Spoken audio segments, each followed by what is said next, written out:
voy a tratar de hacer una presentación relativamente ágil.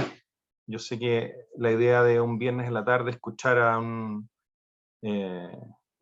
abogado, no sé si es algo particularmente entusiasmante, así que vamos a tratar de hacerlo lo más ágil posible y después ver si podemos compartir algunas opiniones y comentarios. ¿Ok? Sí.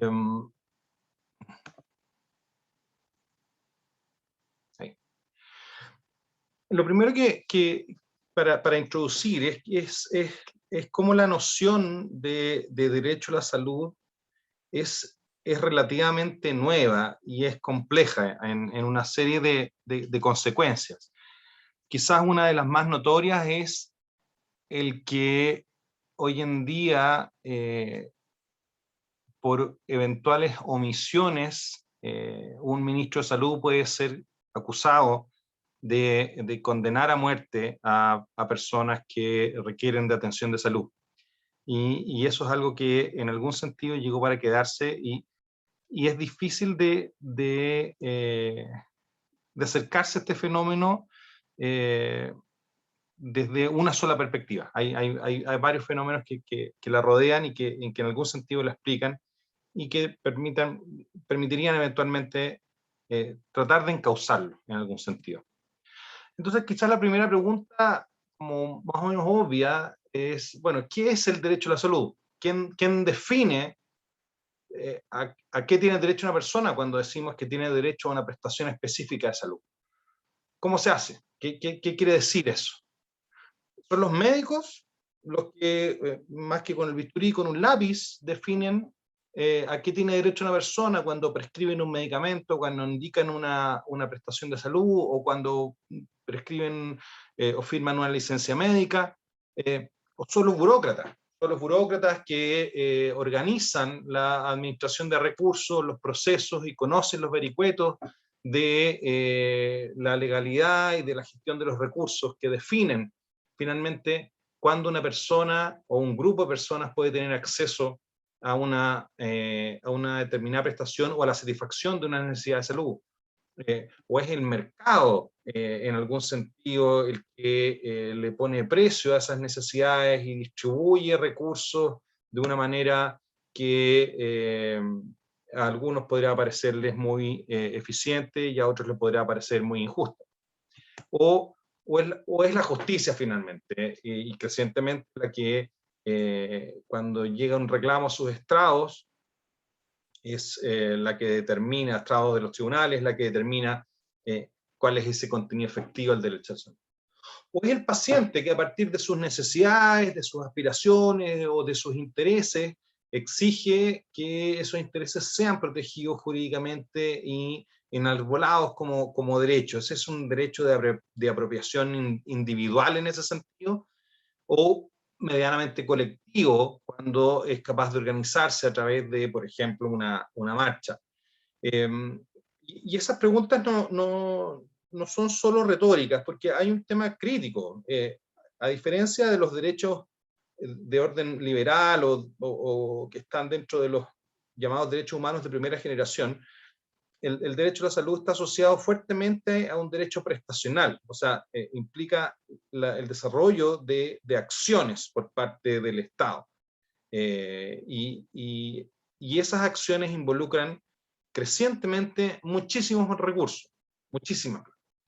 Entonces, cuando uno hoy día es de alguna manera, creo yo, y quizá una perspectiva que probablemente mis colegas abogados, constitucionalistas no compartirán, creo que es poco razonable y poco recomendable, creo yo, hacer una reflexión por estancos. En el fondo, los abogados, por un lado, reflexionan sobre el derecho constitucional a la salud, los médicos, por otro lado, y los economistas, por otro. En el fondo, al haber aspectos sociales, aspectos políticos y aspectos sin duda económicos, es imposible no asumir un desafío de diálogo interdisciplinar.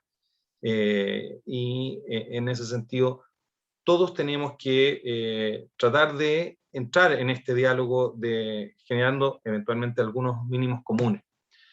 Yo no sé si ustedes se acuerdan cuando la administración del presidente Piñera 1 fue el rescate de los mineros, se acordarán. El presidente en esa época dijo, a propósito de justificar este esfuerzo enorme del Estado, del sector privado, colaboración internacional, dijo, la vida humana no tiene precio. Y en algún sentido una afirmación temeraria, no necesariamente falsa, digamos, pero es una media verdad en algún sentido. Porque claro, por un lado, Kant lo dijo mejor hace 200 años, que distinguió aquello que tenía dignidad de aquello que tenía precio, y dijo, bueno, lo que tiene dignidad no tiene nada más equivalente, y básicamente se refería al ser humano, pero no tendrá un precio, pero mantener la vida al menos sí tiene un costo, y ese costo además es creciente. Es creciente en el sector privado, es creciente en el sector público, es creciente para el bolsillo de las personas, es creciente en todo el mundo, en Chile, en todo el mundo. Estos son pequeños gráficos en fondo en la evolución de ese costo que representa para la sociedad de alguna manera en la búsqueda de satisfacer adecuadamente el derecho a la salud, duplicando prácticamente, por ejemplo, los recursos en la última década. Entonces, la pregunta vuelve a reafirmarse, ¿de qué hablamos cuando hablamos de derecho a la salud? Entonces, para hacer un pequeño ejercicio, a juicio de ustedes, y me gustaría que algunos opinaran, ¿qué es o qué debería estar considerado como parte del derecho a la salud en estas preguntas? En el fondo, respecto al rechazo de tratamientos, de sangre, otros tratamientos, acceso a triterapia, acceso a diálisis, acceso a cirugía de cambio de sexo, acceso a tratamiento con dióxido de cloro para COVID-19, como se discutió en Argentina, por ejemplo, hubo un recurso de protección, o en Chile se presentaron una serie de iniciativas en ese sentido. Acceso a una muñeca inflable por adicción al sexo, como ha pasado en Colombia. Acceso a una determinada marca de pañales. Acceso a tratamiento experimental en otro país. El acceso al medicamento más caro del mundo para la atrofia medular espinal, o la obligación de recibir alimentación en personas en huelga de hambre, o el acceso a cirugía estética. ¿Cómo ven ustedes, desde la mirada de ustedes, digamos, de los profesionales de la salud, cómo ven la idea del derecho a la salud frente a estos requerimientos?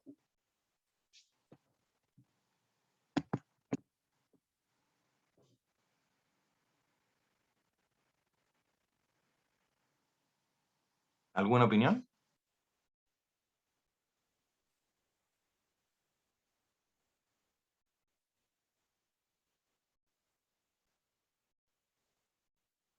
No creo que sean tan tímidos. Vamos, atrévanse.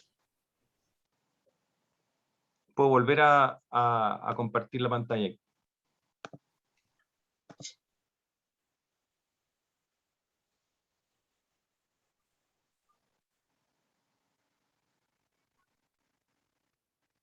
¿Nadie se atreve?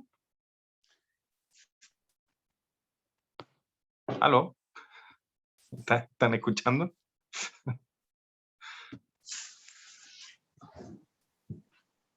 Hola, ¿Hola? ¿se escucha bien? Sí, perfecto. Ya, bueno, yo no soy alumna, soy parte del departamento, pero yo creo que debe ser un problema de timidez, pero obviamente nadie está de acuerdo con la situación que se vive en la salud en nuestro país. Ya, yo creo que todas estas situaciones son situaciones que muestran eh, que muestran la,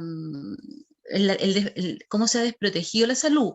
Pero hay situaciones y situaciones. Aquí hay cosas que en realidad uno podría en forma discriminatoria decir que no tienen tanta prioridad, pero estamos hablando de una mirada más macro, más cómo resolvemos financieramente, desde el punto de vista de la gestión, de la gobernanza. No sé si te refieres a eso. O sea, me refiero a que cuando ustedes piensan en la idea del derecho a la salud y aquí hay una serie de situaciones concretas, reales, en las cuales, a propósito del derecho a la salud, se ha discutido si está incluido o no está amparado por la idea del derecho a la salud. Y la pregunta que yo le hago es si alguna de esas no les parece, o dicen, ¿sabes qué? Todas esas nos parece que sí están incluidas y eso es parte o depende del caso concreto. También puede ser una opción. En el fondo, mi pregunta va básicamente decirle, en el fondo, ¿cómo están entendiendo ustedes desde su ámbito profesional cuando consideran que alguien sostiene que una determinada necesidad de salud, una determinada necesidad asociada a una determinada prestación, debería estar amparada necesariamente por el sistema? Y si quizás piensan que hay algún límite para eso, o no debería haber ningún límite. Obviamente tiene que haber un límite. Ya, ¿Puedo hacer un comentario? por favor. Me acaba de pasar hace muy poco que en el contexto de una solicitud de apoyo como de un municipio, nos hicieron la consulta porque había una persona que estaba pidiendo apoyo para hacerse una operación por una miopía. Entonces, igual eso para nosotros fue como una cosa que dijimos, claro, o sea, igual hay cosas que son claramente en el ámbito médico importantes de hacer un apoyo social a personas de escasos recursos, pero nunca nos había tocado esta consulta sobre el tema de miopía. Y eso nos quedó dando vuelta mucho. Uh-huh. Uh-huh. ¿Algún comentario adicional? Quisiera hacer un comentario. Dale. Ya. Me parece que todo lo que tiene que ver con acceso es acorde al derecho a la salud, o sea, que esto esté garantizado, pero además debe contar con una calidad suficiente como para darle respuesta real a las necesidades de los pacientes, entendiendo la salud como un derecho humano fundamental. Ya. Por lo tanto, muchos de los enunciados que estaban ahí están relacionados con el acceso, pero este acceso quizás desde nuestra perspectiva también debiese ser universal y contar con la gran gama de necesidades en las cuales se debe garantizar esta respuesta por parte, en este caso, de un Estado, que debiese ser garante del derecho a la salud, Ya. cosa que hasta el momento no ocurre. Y quizá ahora con el cambio o la discusión de la nueva constitución pueda crearse esas bases fundamentales para que efectivamente eso ocurra. Ok. Sin que el bolsillo o la economía de las personas que quieran acceder a los servicios de salud sea un impedimento para lograr esa calidad que lo define la Organización Mundial de la Salud. Ok. Pero ¿quién define eso? ¿Lo define la necesidad? O sea, por ejemplo, ahí hay, o el interés. Por ejemplo, alguien que sostiene que el Estado debería proveer acceso a tratamiento con dióxido de cloro para COVID-19, o el que sostiene que como es adicto al sexo necesita de una muñeca inflable, o alguien que considera que como ciertas características estéticas están asociadas a un mayor éxito en la vida y a mejor autoestima, exija acceso a cirugía estética, ya sea implantes o rinoplastia. ¿Les parece razonable que todas esas solicitudes encuentren amparo a la luz de la idea de derecho a la salud? Entendiéndolo desde el ámbito de la libertad, sí. Todos debiesen tener derecho a que se le garantice lo que están solicitando desde el ámbito de salud biopsicosocial y desde sus Todo lo que quieran. concepciones y de la forma en que... Claro, porque todos esos ejemplos tienen que ver con necesidades que cada cual tiene y que quiere satisfacer en base a su propia salud, ya sea biológica, psicológica o social, entendiéndolo desde el ámbito de este paradigma. ¿De cuál paradigma, perdón?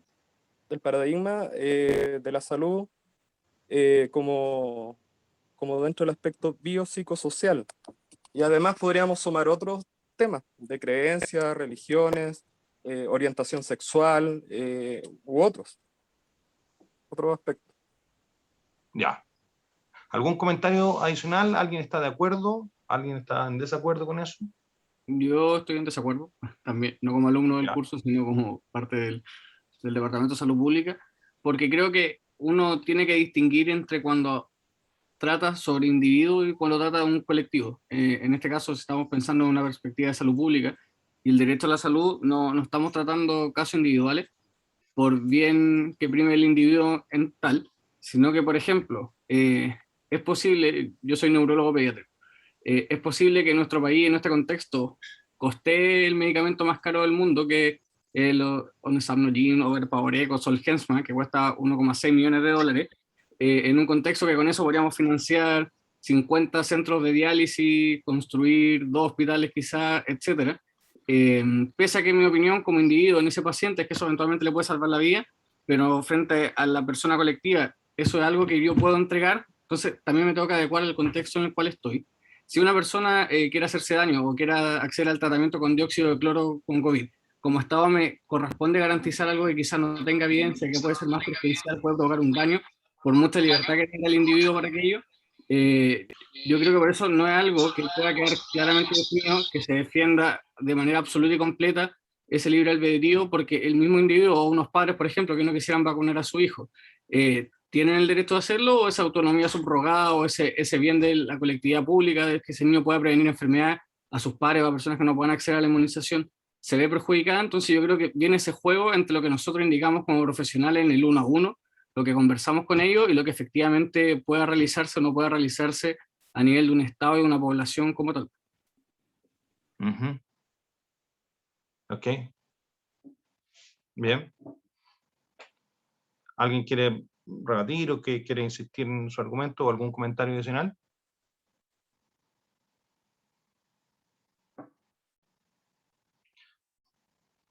Bueno, resulta que para poder definir de alguna manera el derecho a la salud, uno de los problemas que tenemos es que tanto salud como derecho son conceptos que no son unívocos, tienen distintas formas, distintos contenidos, de alguna manera límites que son de alguna manera más prácticos. En el fondo, si uno asume la noción de salud de la declaración de la OMS, que la define como un estado de completo bienestar físico, mental y social, y no solamente la ausencia de enfermedades, resulta que el derecho a esa situación pareciera que aparece como un ideal casi inalcanzable no en la mayoría, sino que en la cotidianidad de la vida. Y si por otro lado uno dice, bueno, ¿qué es el derecho? Y el derecho en el fondo uno puede por un lado asumir que es un conjunto de principios o normas, el derecho a la salud, el derecho de la salud, el derecho civil, el derecho penal, y por otro lado, como lo definía un jurista alemán, se llama von Jhering, decía, en el fondo estamos hablando de derecho subjetivo en particular, es el interés cuando está jurídicamente protegido, porque todos podemos vivir con ciertos intereses, pero en el fondo tiene que tener alguna relevancia como para que sea jurídicamente protegido, o sea, significa que haya una norma, y eso lo constituye en derecho. Y por eso la mera pretensión de que un interés sea protegido alzando la voz, diciendo esto es mi derecho, no necesariamente lo consagra desde ya en un derecho. En el fondo, tiene que haber una decisión de alguna manera soberana de la ley, de la comunidad, decir, ¿sabes qué? Hay ciertos intereses que nos interesa proteger y hay otros intereses que, aunque nos interese, no estamos en condiciones o que directamente no nos interesa proteger. Lo que nos va ilustrando un poco la Organización Mundial de la Salud, dice, bueno, el derecho a la salud significa que los gobiernos deben crear las condiciones que permitan a todas las personas vivir lo más saludablemente posible. Esas condiciones incluyen la disponibilidad garantizada de servicios de salud, condiciones de trabajo saludables y seguras, vivienda adecuada y alimentos nutritivos. Desde esta perspectiva, todavía el derecho a la salud no es considerado algo de apropiación individual, es más bien colectivo y una obligación del Estado para con en la comunidad de sus ciudadanos. Y aquí hay un rol clave en la reflexión, lo ocupa la observación general número 14 del Comité de Derechos Económicos, Sociales y Culturales, que preguntados, en el fondo, interpelados para tratar de ayudar a los países y a la comunidad internacional a comprender de la manera cuál era el alcance del derecho a la salud, hizo una serie de reflexiones que están plasmadas en esta observación general. Dice, a ver, ojo, la salud es un derecho humano fundamental y es indispensable para el ejercicio de los demás derechos humanos. Esta forma de entender el derecho a la salud no es algo que haya sido siempre así, o tal como muchos de ustedes probablemente lo entienden. O sea, se ha dado un cambio de paradigma en los últimos 25 años. Cuando yo entré a la universidad, a principios de los 90, a mí me enseñaron el derecho a la salud como parte de los derechos económicos, sociales y culturales, y lo definieron como aspiraciones de los estados, no como propiamente derechos humanos. Y los derechos humanos, como me lo enseñaron a mí, eran básicamente los derechos humanos de primera generación. Derechos políticos, el derecho al debido proceso, el derecho a la participación política, la libertad de expresión, los derechos, si se quiere, liberales. Y que los derechos económicos, sociales y culturales, como eran prestacionales y dependían del grado de desarrollo de los países, de alguna manera no eran propiamente derechos. Entonces, en los últimos 25 años, ese paradigma cambió de manera sustancial. Entonces, por una serie de procesos históricos y también de reflexión desde la filosofía del derecho y desde el derecho constitucional, que dijo, a ver, la salud es un derecho humano fundamental, pero además es una precondición para el ejercicio de los demás derechos humanos. Si tú no tienes salud, no puedes ejercer tu derecho al trabajo, eventualmente tampoco puedes gozar de la vida pública o participar de la vida pública, y tiene que ver con el derecho a la vida, que también es un derecho humano. Entonces, en el fondo, pero la pregunta sigue estando, ¿a qué se tiene derecho? En el fondo dice, a ver, todo ser humano tiene derecho al disfrute del más alto nivel posible de salud que le permita vivir dignamente. Y sostiene el comité que tiene que reconocer que en la práctica, en la realidad de los hechos, para millones de personas esto continúa siendo un objetivo remoto, e incluso a veces parece aún más remoto. Pero ojo, el derecho a la salud no debe entenderse como un derecho a estar sano.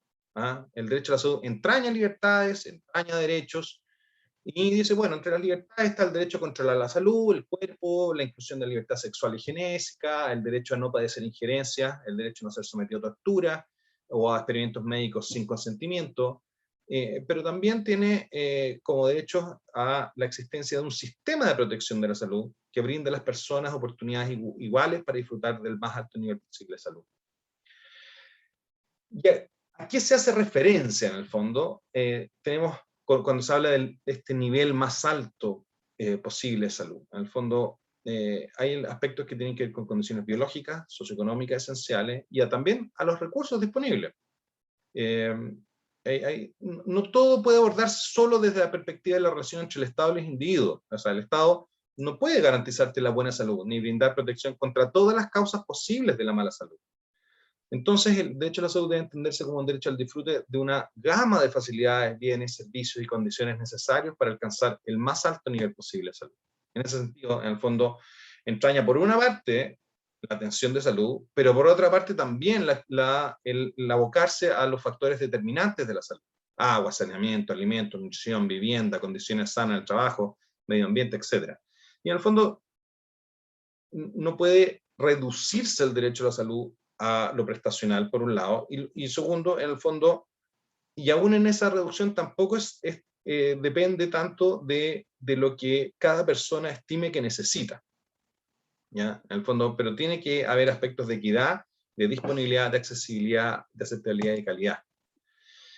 Entonces, si uno piensa, bueno, en Chile, ¿qué se ha traducido esta discusión? En la Constitución del 25 no existía el derecho a la salud. Lo más cercano a eso, dentro de las garantías constitucionales, está la protección al trabajo, a la industria, a las obras de previsión social, especialmente en cuanto se refieren a la habitación sana y las condiciones económicas de la vida. La idea era proporcionar a cada habitante, o asegurar a cada habitante un mínimo de bienestar adecuado para satisfacer sus necesidades personales y de su familia. Esto es del año 25. Después del año 71 hubo una reforma al capítulo sobre garantías constitucionales y se avanzó en garantizar el derecho a la seguridad social. Y dentro del derecho a la seguridad social se incluyó básicamente en el segundo inciso la idea del derecho a la atención médica, preventiva, curativa y de rehabilitación en caso de accidente, enfermedad o maternidad. Y por último dice, además, que es deber del Estado velar por la salud pública y el bienestar higiénico y destinar cada año una cantidad suficiente para que mantenga un servicio nacional de salud. Ahora, ¿qué pasó entre el 25 y el 71? Digamos, ¿por qué se produjo esa reforma? Bueno, básicamente porque cuando se dictó la Constitución del 25, estábamos en el periodo entre guerras y pasó algo muy importante, que fue la Segunda Guerra Mundial, y tras el Holocausto vinieron básicamente toda la creación de Naciones Unidas y la Declaración Universal de Derechos Humanos y el Pacto Internacional de Derechos Económicos, Sociales y Culturales del año 66. Y ahí, en el fondo, se establece como consenso internacional la idea de que el derecho a tener la mejor salud posible era parte integrante de este entramado de los derechos humanos. Y en el fondo los estados parte, en el fondo de este pacto internacional, reconocen el derecho a la seguridad social y el derecho a toda persona del más alto nivel posible de salud física y mental. Entonces, después de eso viene la Constitución del 80, que separa el derecho a la salud y el derecho a la seguridad social y le da un tratamiento específico en el artículo 19, número 9. Y pese a la inspiración evidentemente liberal de la Constitución, se hace cargo y dice, el Estado protege el libre y igualitario acceso a las acciones de promoción, protección y recuperación de la salud. Establece la denominación de ese inciso es, en el fondo, lo que se garantiza el derecho a la protección de la salud. Establece la necesidad de coordinación y control y dice, ojo, que es un deber preferente del Estado garantizar la ejecución de las acciones de salud. Y lo que sí, que es lo que siempre se ha planteado, que cuando establece después en el inciso, o sea, en el numeral 24, el recurso para tutelar estos derechos, en el caso de la salud, restringe esta acción especial de protección, de tutela de derechos, a el último inciso de este numeral, que es el derecho a elegir el sistema. Ahora, en la práctica, ¿qué es lo que ha pasado? Que por la interacción entre el derecho a la salud y otros derechos, el derecho a la vida, el derecho a la igualdad ante la ley, el derecho a la integridad física y psíquica que están en la Constitución, o incluso el derecho a vivir en un medio ambiente libre de contaminación, el derecho a la seguridad social, todos, en el fondo, por este entramado, finalmente, los tribunales de justicia han venido a ampliar esta interpretación más restrictiva que dominó los primeros 20 años, si se quiere, de vigencia de la Constitución, y le han dado un giro a ese contenido. Básicamente eso lo hizo el Tribunal Constitucional y la Corte Suprema. Porque ¿qué es lo que dijo el Tribunal Constitucional en un fallo memorable del año 2010? Dice, el derecho a la salud, y en el fondo recoge textualmente el fraseo de esta observación general. Dice, debe entenderse como el derecho al disfrute de toda una gama de facilidades, que es textual, dice que está enraizado en las convenciones internacionales y contraídas por Chile, y dice que es un derecho de contenido complejo que engloba no solamente el derecho a la asistencia, sino que también se extiende a los determinantes básicos de la salud. Entonces ahí eso nos lleva a una pregunta. Bueno, entonces son los tribunales lo que determina cuál es el contenido efectivo del derecho a la salud, y ahí nos lleva a la gran duda sobre la judicialización. Para entender, a mi juicio, lo que es la judicialización, antes uno tiene que decir, a ver, cuando, me imagino que este cuadrito lo deben haber visto más de una vez, en el fondo cuando uno habla de la cobertura universal en salud, en el fondo cuando mira en el fondo cuál es la cobertura de personas a las cuales se llega, cuál es la canasta de prestaciones o de servicios que se ofrecen, y cuál es en el fondo la reducción o no, o la carga financiera que significa esa cobertura asegurada. En el fondo, en tanto este cuadrito, este cubito más pequeño va creciendo,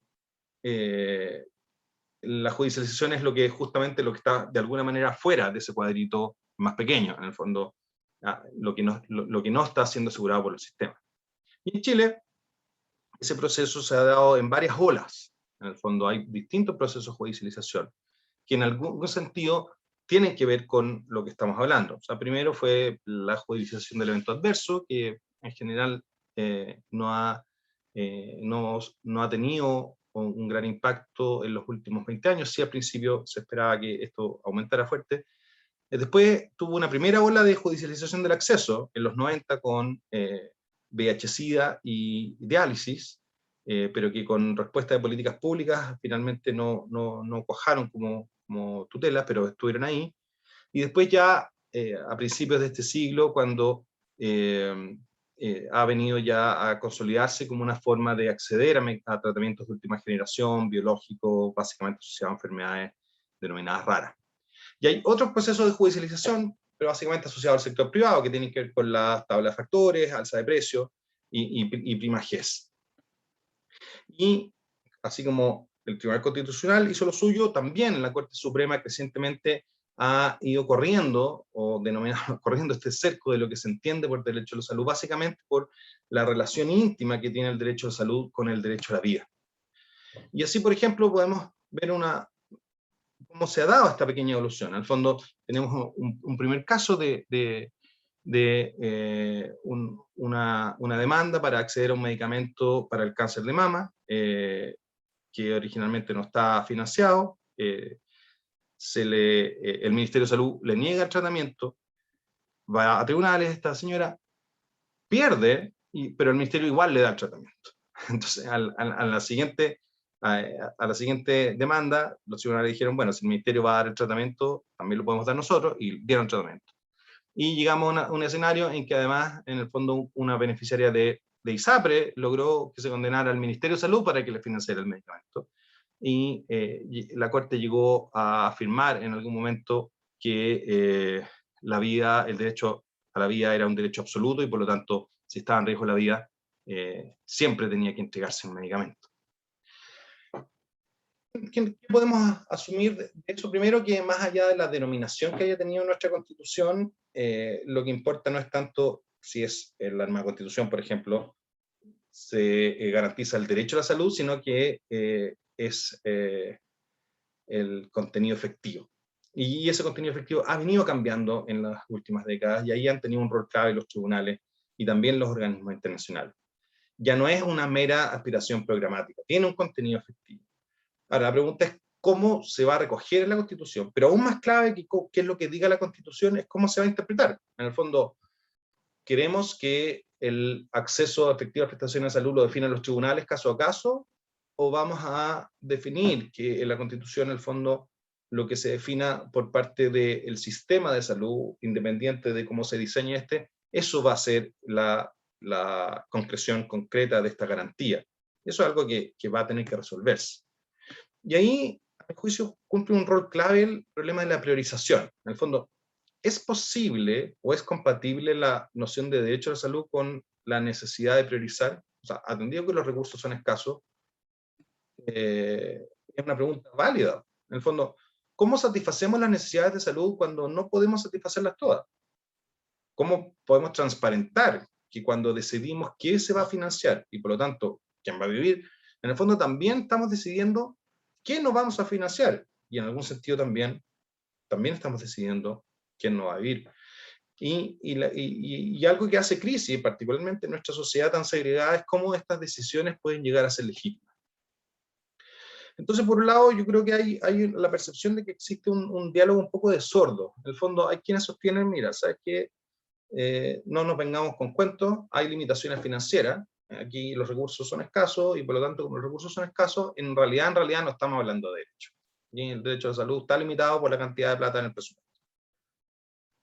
Y están los que creen que no, eso es una aberración, y si estamos hablando de un derecho humano, no valen las limitaciones financieras.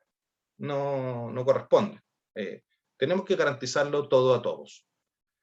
Más allá de lo hermoso que suena eso, eso a mi juicio no es verdad. En el fondo, no hay un país en el mundo que pueda garantizar todo a todos al mismo tiempo. Entonces la pregunta es, bueno, ¿cómo se hace ese proceso de toma de decisiones y cómo se transparenta? En el fondo, ¿quién decide? ¿Cómo se decide? ¿Quiénes pueden reclamar? ¿Cómo se organiza la institucionalidad? ¿Cómo se logra que estas decisiones sean justas en términos de grabar de la misma manera los casos iguales o beneficiarlos de la misma manera? ¿Ante quién se puede reclamar esta toma de decisiones? ¿Cómo es el contenido? ¿Cómo se avanza? ¿Cuáles son los contenidos mínimos? ¿O hay contenidos máximos? ¿O todo lo que yo alegue en razón del derecho a la salud debería ser protegido solo porque yo lo quiero? En el fondo, ¿cómo se organiza una sociedad en la cual hay millones de habitantes y que cada uno tiene una determinada concepción de lo que cree merecer? ¿Puede una sociedad convivir armónicamente pretendiendo satisfacer el 100% de todas esas necesidades y de todos esos intereses? Entonces, lo que muchos se preguntan, dicen, bueno, aquí lo que corresponde es establecer primero un proceso transparente de toma de decisiones, un proceso participativo, que haya mecanismos de impugnación, pero que además haya criterios generales que permitan tomar decisiones. Al fondo, mensaje que creemos que a esta altura podemos garantizar diálisis, podemos garantizar acceso a todas las necesidades de salud de la población en materia de diabetes, podemos priorizar el binomio madre-hijo, como se hizo, y las enfermedades infectocontagiosas, como se hizo en el SNS a mediados del siglo XX, pero la verdad hay el acceso al medicamento más caro del mundo, por el momento no podemos hacer. ¿Podemos tomar esas decisiones o no? Y ahí hay que reconocer que el ejercicio y la priorización es un ejercicio de poder. Exige, de alguna manera, una justificación ético-política, tanto en los objetivos como en la metodología y también en los resultados. Involucra a la política, a las políticas de salud y también, obviamente, el derecho. Tiene que tomar en cuenta los determinantes sociales, o sea, grupos tradicionalmente segregados, en el fondo uno tiene que tomar también, incorporarlos en y el desfavorecido tiene que incorporarlos en esa reflexión. Es un proceso que exige ser altamente técnico, a mi juicio un proceso demasiado sensible para dejárselo solo a los expertos. O sea, no se necesita solo transparencia, sino que también en el fondo algo de elemento participativo, al menos. Y tampoco implica que esté en mármol, tiene que ser flexible y necesariamente creciente. En el fondo, hay que sincerar que sería muy difícil sacar cosas que están garantizadas, ¿no? Pero además no puede ser un único mecanismo. Y aquí hay un caso, por ejemplo, del sistema, del plan de salud de Oregon hace unos 30 años, que trataron de generar, a través de los sistemas de priorización, de Avisa, de las Qualis, DALI, rankearon a todos los problemas de salud y establecieron una línea corte, dijeron aseguramos de aquí para arriba y de ahí para abajo no. Con ciertos criterios básicos: acceso a niveles básicos de cuidado de salud para todos, sociedades responsables de financiar el acceso de los más pobres, y el nivel básico de cuidados de la salud debe ser definido a través de un procedimiento público y transparente. ¿Qué pasó? Bueno, un caso tal cual como pasa en Chile, o ha pasado, en el fondo, un niño tenía un cáncer bien agresivo, necesitaba un tratamiento, y estaba fuera del esquema de priorización. Reclamaron, fueron a los tribunales, y finalmente, mientras estaban reclamando, el niño finalmente de todas formas murió. Pero eso implicó una serie de cuestionamientos al diseño del plan. Entonces, enfrentado a la necesidad de priorizar, hay que asumir que no necesariamente se disminuyen los costos, que hay muchas intervenciones no priorizadas que igual se siguen administrando, que no es llegar y establecer selección, atendido las comorbilidades, que la carga de enfermedad está distribuida de una manera desigual entre todos, que muchas veces puede haber problemas de legitimidad, porque ese autor que se financia, lo que se financia y no otra cosa. Resulta más fácil definirlo en alguna oficina del ministerio que en la consulta de los profesionales, que son los que tienen que dar las noticias y decir, ¿sabe qué? Usted está incluido en la oferta de servicio o no está incluido en la oferta de servicio. Y genera un escenario en que los expertos se enfrentan a la opinión pública. Entonces, y por otro lado, la gran pregunta, bueno, aumentemos recursos necesariamente, pero podemos racionalizar sin lograr eficientar. Y ahí hay una serie de reflexiones que hacer. En el fondo, hay quienes dicen que la idea de la mera transparencia es como un zombie, o sea, en el fondo no sirve para nada en salud, pero la verdad es que se resiste a morir. porque cuanto más se hacen públicas y explícitas las decisiones de racionamiento, es menos probable que un sistema público pueda racionalizar servicios, porque los que quedan fuera alegan, quieren ser parte de esto. Y si bien podemos tener a priori ciertos acuerdos en algunas cosas que deberían estar excluidas, como por ejemplo la eliminación de los tatuajes, es poco probable que el acuerdo pueda ir demasiado lejos. En el fondo, cómo definir que hay cosas que definitivamente no hay ninguna razón por las cuales corresponde financiar o no. Entonces el problema es que coloca a los responsables de formular las políticas públicas en la posición de asegurar atención médica para pacientes que probablemente no se beneficiarán de los servicios cubiertos. No sé, piensen por ejemplo una prótesis cadera para una persona de 90 años versus una persona de 50 a la cual no tiene hoy día garantía para acceder a ella, mientras se niega atención a pacientes que sí requieren los servicios. Entonces, de alguna manera, la pregunta es cómo se sostiene la idea de derecho a la salud, de priorización, con un proceso de avance hacia la cobertura universal. En el fondo, la cobertura universal, todos entienden que no se puede decretar, que no depende de lo que haga la Constitución necesariamente, sino que depende de la articulación de recursos financieros, pero también humanos y estructurales. Entonces, requiere de un financiamiento adecuado, sostenible en el tiempo. Requiere fortalecer, evidentemente, la oferta de servicios. Requiere que la población, en el fondo, sienta que es parte de este proceso de toma de decisiones, y en ese sentido hay un tema de legitimidad clave en el proceso de definición de qué es lo que vamos a entender como sociedad que está garantizado para todos y todas. Y exige además, obviamente, tener un sistema muy eficiente de gestión de los recursos, porque en el fondo o sea, el sistema de salud, cuando alguien dice, no, lo que pasa es que tenemos que duplicar el gasto, y esa es la solución para nuestro problema de salud, la pregunta es, oye, pero ya lo duplicamos, en el fondo, y eso no resolvió los problemas de salud. ¿Por qué esta vez sí va a funcionar? Básicamente porque nuestro problema no es solo de cuánta plata invertimos, sino de cómo estamos invirtiendo y dónde. Y obviamente requiere de una implementación integral y gradual. Entonces, la pregunta es cómo podemos conducir un proceso de equilibrio entre la idea de derecho a la salud y reconocer en la realidad que los recursos son escasos, que las necesidades son infinitas, y más allá de eso, en el fondo, tenemos un problema de equidad en la distribución de los recursos, de inequidad territorial, inequidad social, y que por lo tanto se requieren ciertos criterios objetivos para distribuir esos recursos escasos de una manera que logren no solamente un impacto sanitario, mayor equidad, pero también reconozcan la dimensión de titularidad individual del derecho a la salud. Y eso, de alguna manera, es el desafío para la legitimidad del sistema de salud, y cómo se logra encontrar es el gran desafío básicamente para la política y para las políticas públicas. Eso como para abrir a la conversación o debate o opiniones o comentarios. Voy a prender mi otra cámara para que si se animan a hacer comentarios o preguntas. Recuerdo también existe una discusión que finalmente este derecho a la salud, cómo se engloba en un contexto donde compartimos con países vecinos, vemos que existen situaciones disímiles y por ejemplo en el establecimiento de políticas públicas nosotros conversábamos respecto a la pesquisa neonatal, que es la posibilidad que tiene todo recién nacido hoy en Chile desde el año 94 de saber si tiene dos enfermedades, el hipotiroidismo congénito y la fenilketonuria.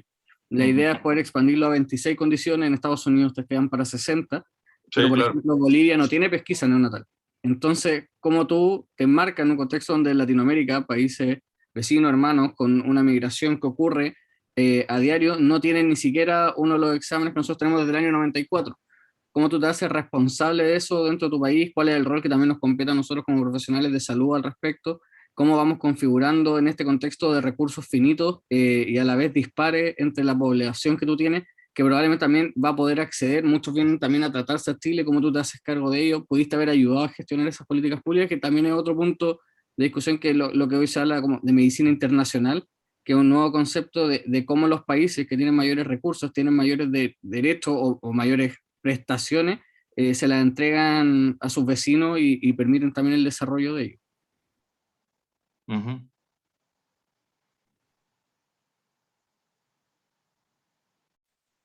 ¿Algún comentario más?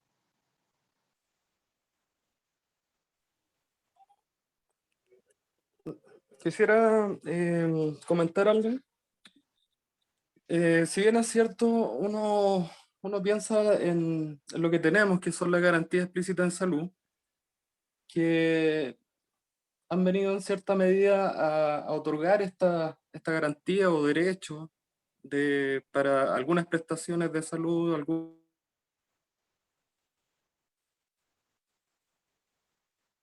¿Soy yo o...?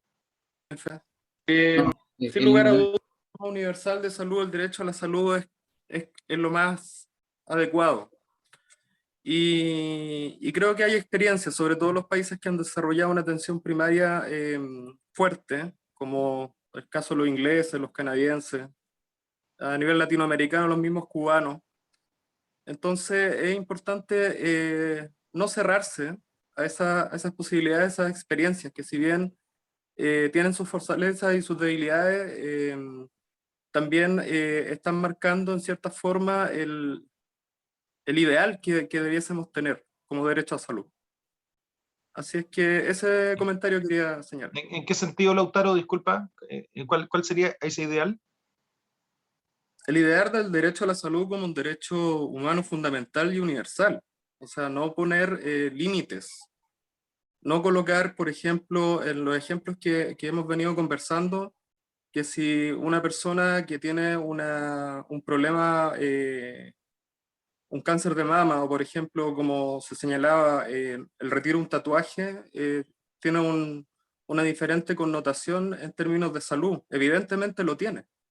Pero si nosotros nos limitamos a señalar que eso es lo prioritario, o sea, como que como nosotros organizamos la salud dentro del ámbito de estas priorizaciones, finalmente nos terminamos limitando en lo que quiere decir o lo que se entiende por salud universal como un derecho.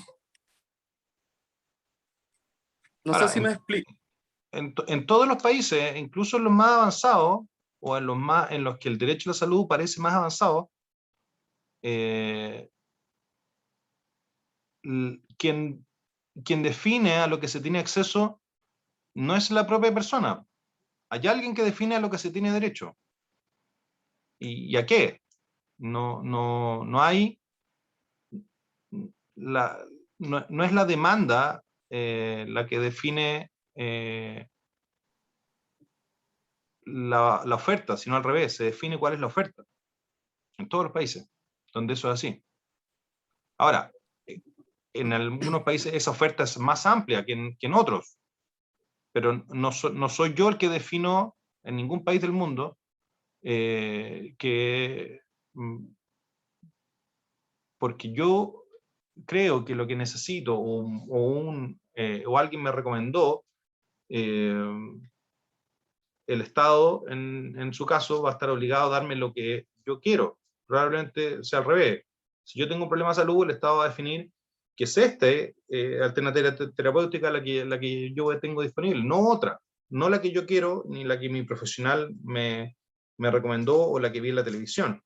En todas partes existe una regulación que define el contorno. Eso no es incompatible con la idea de universalización, ni con la idea misma de que existe el derecho a la salud propiamente tal.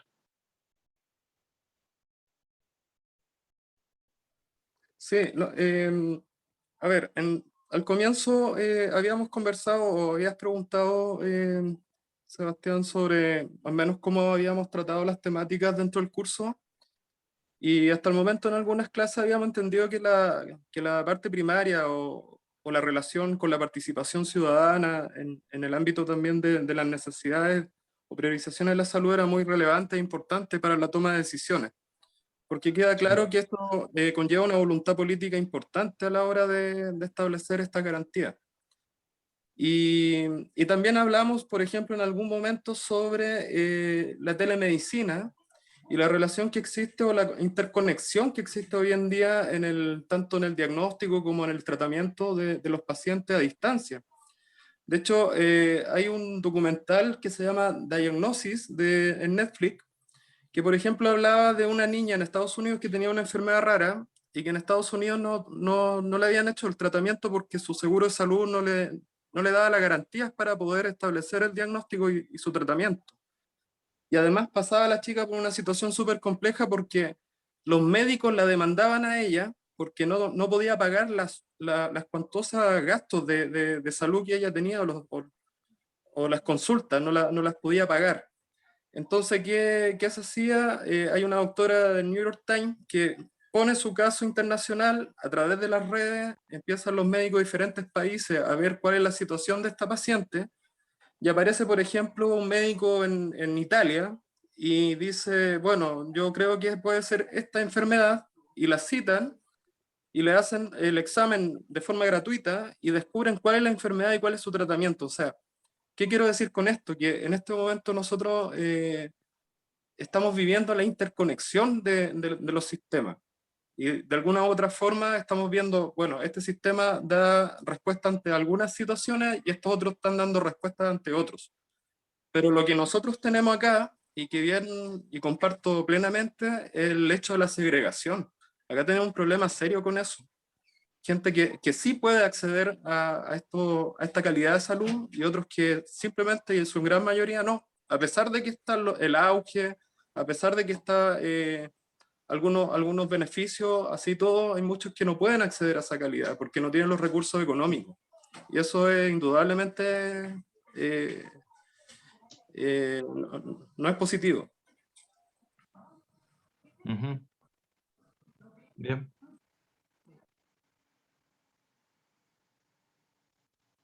¿Algún comentario adicional?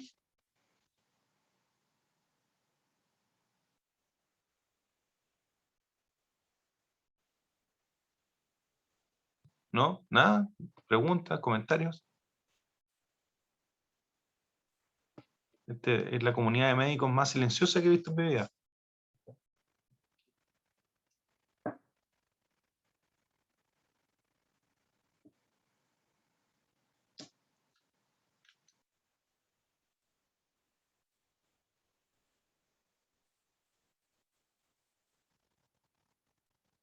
¿No? ¿Nada?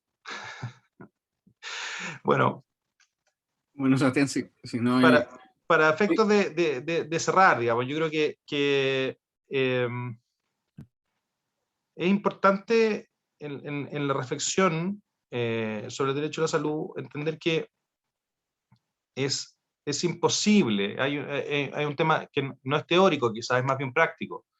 Más allá de que alguien teóricamente puede decir, incluso teóricamente es incorrecto, asumir que lo que corresponde es otorgarle o asegurarle todo a todos al mismo tiempo. Más allá de que teóricamente alguien pudiera sostener esa idea, en la realidad eso no es posible. En la realidad de los recursos nos indica que resulta difícil tener un escáner de última generación en la isla Quiriquina.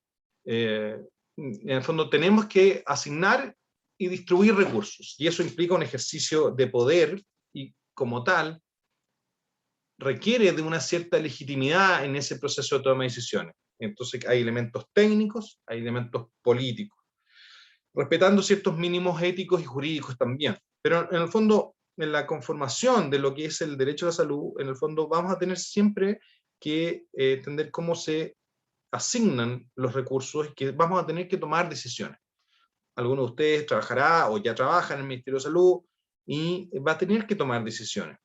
Y en el fondo, yo como colorario, es que, por un lado, y eso es lo que me pasa por lo menos con la judicialización, es que si tú por la vía de judicializar cualquier caso, por ejemplo, el acceso al medicamento más caro del mundo, si tú no estás en condiciones o sea, si tú lo que quieres es darle un medicamento a alguien, X, a una persona, y no estás positivamente seguro de que estás en condiciones de otorgarle el acceso a eso mismo a las personas que están en la misma condición, se me hace difícil creer que lo que yo estoy haciendo es respetar y consagrar un derecho. En el fondo, le estoy concediendo un privilegio a alguien que a las injusticias en salud se le agregan en el fondo las inequidades en el acceso a la justicia, porque yo se lo estoy dando al que accedió a la justicia. No estoy cambiando la política pública y por lo tanto no estoy resolviendo un problema de fondo. A diferencia, por ejemplo, de cómo se resolvieron en los 90, cuando se pidió para todos los pacientes con VIH-Sida y el tratamiento, o para todos los pacientes que necesitaban diálisis y acceso al tratamiento, cuando tú lo haces individualmente, o sea, cuando tú consagras la primacía de la titularidad individual del derecho a la salud, de alguna manera, a mi juicio, se corrompe la otra faz importante del derecho a la salud, que es la salud como un bien colectivo. Y eso es clave cuando se entienda en el futuro cómo se va a implementar, lo que evidentemente va a ocurrir. O sea, en el fondo no tengo ninguna duda que dentro de los acuerdos básicos que va a estar en la nueva Constitución va a ser justamente la consagración del derecho a la salud en términos probablemente muchísimo más explícitos de lo que está hoy día. Ahora, la pregunta es, ¿van a ser los tribunales los que van a definir ese contenido? ¿O va a ser el sistema de salud? Y si es el sistema de salud, a través de procedimientos participativos, transparentes, como se quiera, esas decisiones, en el fondo, ¿cómo logramos que esas decisiones gocen de suficiente legitimidad para que sean respetadas y además para que sean comprendidas? Y para que el proceso de implementación gradual y creciente, en el fondo, no sea un proceso ni traumático, ni que se genere en el fondo sistemas paralelos. O sea, en Colombia el 20% del presupuesto del Ministerio de Salud se va por la vía de las tutelas, en el fondo, en cual lo que ocurre finalmente es que el sistema de salud está preso de una asignación de recursos que se hace fuera de todo proceso de priorización, fuera de todo proceso de negociación de precios, fuera de todo proceso de repartición igualitaria de beneficios de los costos del sistema. Y por eso es más fácil hablar del derecho a la salud y asumir que eso depende, por ejemplo, de que las cotizaciones estén en una sola administradora, que comprender cómo logramos que el sistema en su conjunto, en el fondo, goce de la legitimidad suficiente para que pueda tomar decisiones, siempre mirando, en el fondo, garantías de accesibilidad y de acceso, no solamente acceso, sino que además acceso igualitario para todas las prestaciones de salud. Entonces eso es lo que quería plantearles como cierre o como comentario final para esta breve charla. Así que no sé si Vicente o alguien más quiere hacer algún comentario adicional.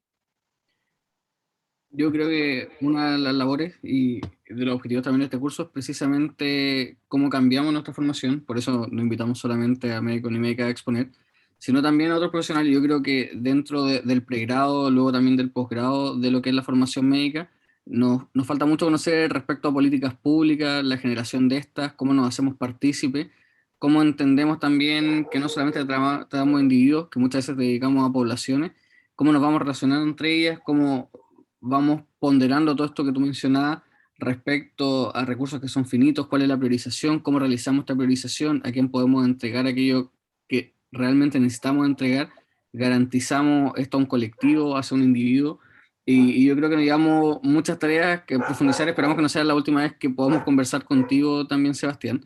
Esperamos que también haya más conversación para la próxima y motivemos más a las personas, nosotros, a poder hacerse partícipes de esta discusión.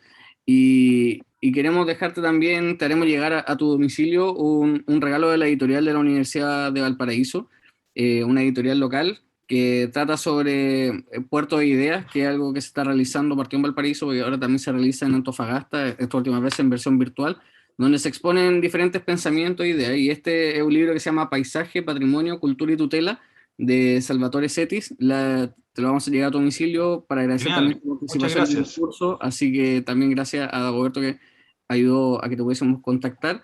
Agradecer también a los alumnos que participaron en esta tercera versión del curso, la última clase. Haremos llegar también a sus correos la posibilidad de preguntarle y consultarles sobre poder realizar una despedida virtual, es decir, presencial de esta tercera versión, dado que las condiciones lo han ido permitiendo. Y desearles también a todos que tengan un muy buen fin de semana. Que les vaya muy bien, mucha suerte y felicitaciones, Vicente, por